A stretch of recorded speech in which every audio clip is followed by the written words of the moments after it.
Meteorologist Zach Fridelli here in the Fox 8 Weather Center. Wanted to give you the track updates. We have new track and intensity updates for both Tropical Storm Marco and Tropical Storm Laura. Here's the latest satellite imagery, and there is Laura basically moving right over Puerto Rico. If you look, the small storm is actually Marco, and it's very near, moving through the Yucatan Channel into the southern Gulf of Mexico. Marco is actually the stronger of the storms right now. Marco is certainly getting better organized this morning, and this is a very compact storm. I want to draw your attention to the fact that this is not very big. It's actually fitting right through the Yucatan Channel between Cuba and the Yucatan Peninsula. So small system, they can strengthen very quickly, but they also weaken very quickly. And I want you to remember that when I'm talking about the future track of this storm. So we do have the center plot that is right underneath all of that deep convection. Hurricane hunters have been flying around the storm all morning, and they're finding it is strengthening, and in some cases it's strengthening rather quickly. Here's the latest information from the National Hurricane Center.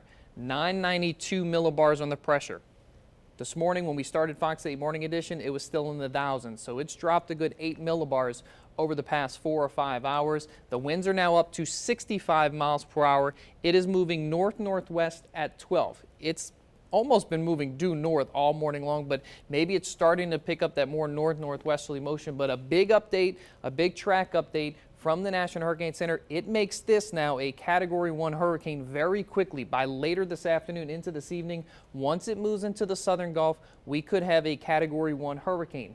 Then by tomorrow morning at 7 a.m., 85 miles per hour Category 1 hurricane, and that hurricane, Category 1, will stay there through Monday morning when the storm gets relatively close to our coastline. We're talking about maybe 100 miles offshore. We could have an 80 miles per hour Category 1 hurricane. Now, remember, I told you the size of the storm is very small. So as far as the wind impacts go, this is a very tight circulation. So as long as we can keep this far enough offshore, we shouldn't see any major wind impacts. Now, we will have persistent southeasterly winds that will cause some coastal flooding, and we will certainly get rain bands in here, especially late tomorrow going into Monday. But watch what happens.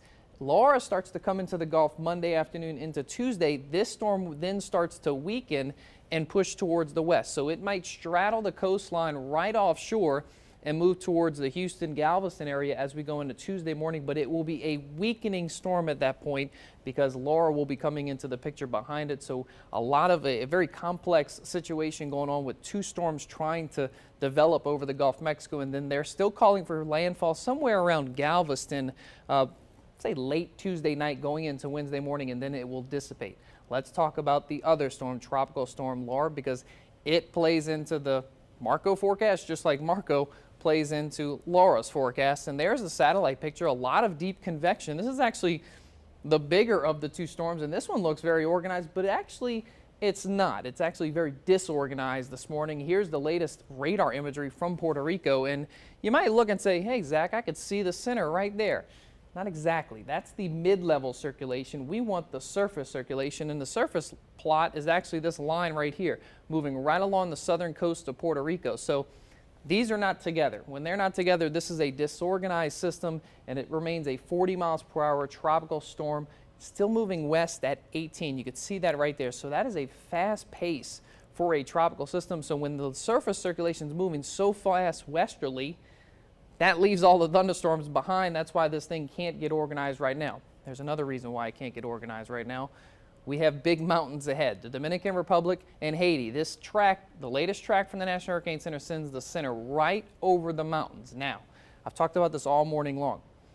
Could we see a reformation of the center on the north side of the island or on the southern side of the island? If that happens, this track can totally change between now and the time we get to a landfall in the Gulf of Mexico. But the latest information shows that it's going to ride all the length of Cuba as well. So we're not going to see much in the way of any strengthening, at least in the next day or two, while it fights off the mountains and the land interaction with Cuba. But where does this storm come off the coast of Cuba? Is it more so in the Florida Straits?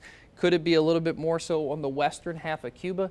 That's going to determine the ultimate impacts for somebody either in the northern Gulf Coast or the northwestern Gulf Coast. But the latest track from the National Hurricane Center says by late Monday, it's coming off the coast of Cuba. Tuesday morning, we already have a hurricane, a 75 miles per hour hurricane entering the Gulf of Mexico. And then by Wednesday, that's when we could expect a landfall sometime late Wednesday, because by Wednesday morning, the storm is still offshore of the southeastern Louisiana coast, almost maybe about 50 miles offshore of Terrebonne Parish, an 85 miles per hour hurricane at that point. So do note that they're calling for a little bit stronger of just a minimal hurricane of 75. That's 85. It's still not a category 2, but it's something to keep in mind that the intensity forecasts have bumped up just a little bit, and then we should see landfall somewhere near Vermilion Bay, maybe near Morgan City, and then by Thursday morning it's moving into central Louisiana and weakening. I want you to focus on the cone though. The cone still stretches from the Mississippi-Alabama border all the way to Houston. Don't focus on the center line because we probably still have some track shifts to go as it messes around with the mountains of the Dominican Republic and Haiti and also Cuba. So that's something to keep in mind. Here's both tracks overlaid one another. Can't say I've ever seen this before. I've been doing meteorology for not that long, but still I've been tracking these things for quite a few years, and we've never had a situation where we have almost a crossing of paths right over the central Gulf of Mexico. Now, this crossing of paths is at 2 different times. Notice the track of Laura. It's coming along. By Monday morning, it's still over Cuba. By Monday morning, the track of Marco is south of the Louisiana coastline. So it's still ahead of it. This is not going to happen simultaneously at the same time. By the time the storm, at least Laura, gets into the southeastern Gulf by Tuesday morning, we should be getting close to a landfall somewhere along the Texas coastline from Marco. So they are one out of head of the other. We're not seeing these doing this tangling at the same time. Even though the tracks, it's hard to determine, but this is not happening at the same time. We will have impacts from both of these storms. To what extent those impacts are, it's still sort of questionable, but I can tell you this, we're definitely going to get some rain from both of these systems. We're definitely going to see some type of tropical impacts from both of these storms. Here's a look at water vapor. In the past several days, we've been talking about this. We have this deep trough digging over the Gulf of Mexico. Lots of dry air. It's bringing us some lower humidity the past several days. That's been good news, but it's what's sucking Marco right through the Yucatan Channel right now. And if Marco strengthens a little bit more, look, it's going to want to ride right north. You could see that flow from south to north over the Gulf. It wants to go with that flow. This trough, though, is starting to back up, and it's weakening very quickly, and a ridge of high pressure is building in. So it's all about timing with these systems. There's that trough, and as we go over the next several days, that trough's going to slowly weaken. But by tomorrow, look what happens. There's the track. Going into Monday, we have a track of a Category 1 hurricane just offshore of the Louisiana coastline, but that trough continues to weaken just a little bit. We still have this ridge, and the models have been trending stronger and stronger with this ridge. So this is forcing Laura to stay right over those islands, but eventually Laura will emerge over the Gulf of Mexico, and at this point, it's all a question of how strong is that ridge. Does it force it a little bit more west, maybe in the southwest Louisiana, or maybe even the upper Texas coast? That's still a possibility. But we just don't know that information right now, mainly because we don't know what Marco's going to do. If Marco's a stronger storm, which it's looking likely, it could leave a bigger weakness in this area of the Gulf, and that would cause more of a northerly motion with Laura. So you can see how one storm plays with the other. They're not exactly together, but one forecast relies on the other forecast, and if we get one forecast wrong, we definitely get the other forecast wrong. So a lot of information and a lot of technical, things that we need to solve between now in the middle of this week when we could have 2 tropical systems impacting the state of Louisiana. Here's the latest information from the hurricane hunters, and like I said, all morning long it was moving almost due north. The latest plot shows that north-northwest jog now, so maybe it's getting back on that north-northwesterly trajectory. Latest information also says there's that 992 millibar pressure that the National Hurricane Center used in their advisory, and the winds have been about 60 to 65 miles per hour in some of the stronger cells. So we do have a recon plane inside of Marco, and it is finding that Marco is definitely strengthened, and Marco will likely become a hurricane within the next 24 hours. There is the latest information on what is Tropical Storm Laura. There is Marco. This is the wind shear forecast. So I want to show you what is the environment ahead for both of these storms, what's going to keep them from strengthening, what's going to make them weaken. Well, Marco is in that good environment right now, and it's going to only get better as it moves into the southern Gulf. But see all that purple just south of New Orleans and all across the northwestern Gulf? That is why weakening is expected, because that wind shear is that purple color, and that is very strong wind shear over the northwestern Gulf. So as the storm gets closer to the Louisiana coastline, it runs right into that wind shear. The bad news, though, behind me is the approach of Tropical Storm Laura, which could be Hurricane Laura by the time we get to Tuesday.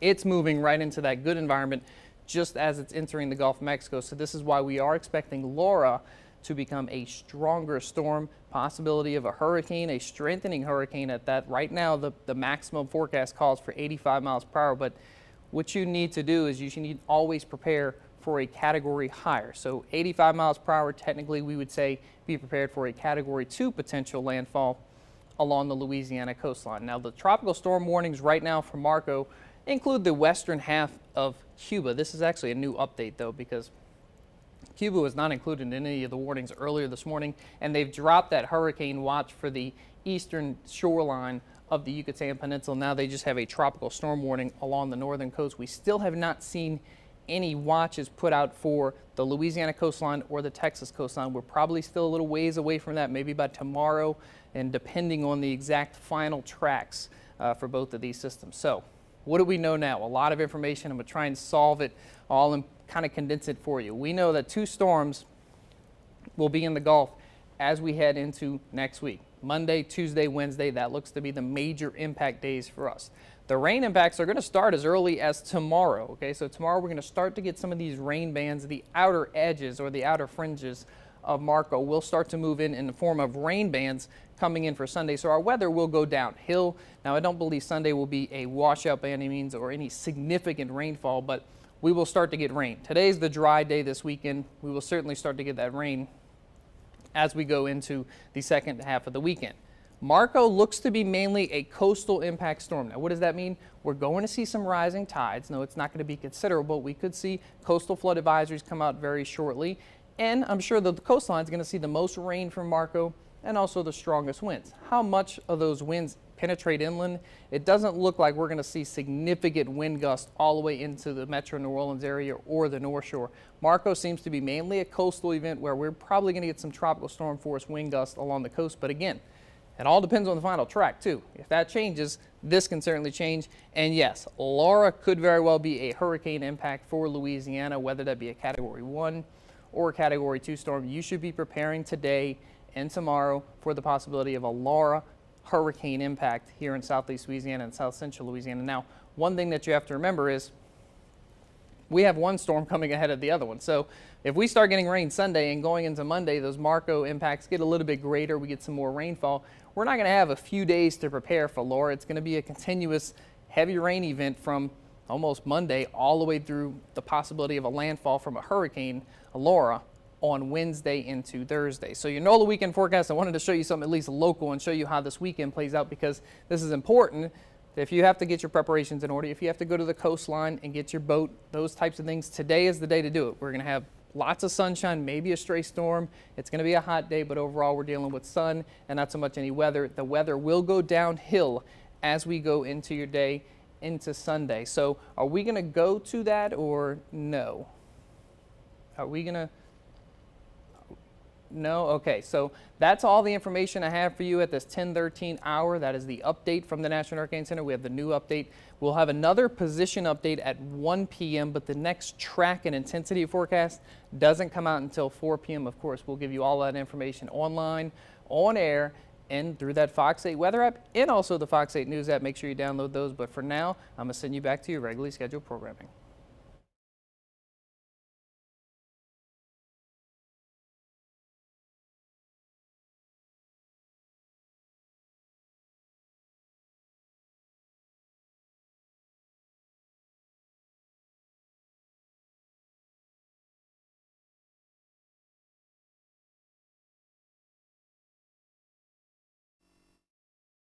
In my mouth.